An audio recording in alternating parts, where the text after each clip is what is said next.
Three reasons. One, mali ang waterproofing. So yung waterproofing can cause tile debonding. Number two, maling methodology or maling pag-apply ng tile adhesive. At number three, mali ang tile adhesive na ginamit sa pag-apply ng inyong mga tiles. Pag-usapan natin ano ang tamang tile adhesive na gagamitin. Unfortunately sa Philippines, marami pa pong tile adhesive manufacturers na hindi gumagamit ng tamang standards. So kailan ginagamit ang C1? C1 para sa mga earthenware, ceramic. Ibig sabihin, ang mga tiles na to ay malalaking mga pores. Doon siya bagay.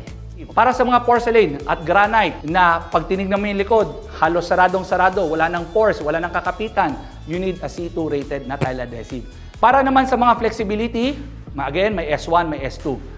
Pag kailangan mo ng large format at dahil medyo malaki na yung movement, kailangan mo gamit ng S2. Para sa mga 60 by 60, you can use S1. Normally, sa mga tile adhesive ngayon, ay normally hindi siya subjected sa submerged water. Unfortunately, kapag hindi yan tinest at hindi yan talaga pang submerge, dahil sa water, nagkakaroon ng reaction sa adhesion, then bababa siya sa C2, eventually your tiles will pop out. Kaya kailangan mo hanapin yung specifically pang swimming pool na tile adhesive.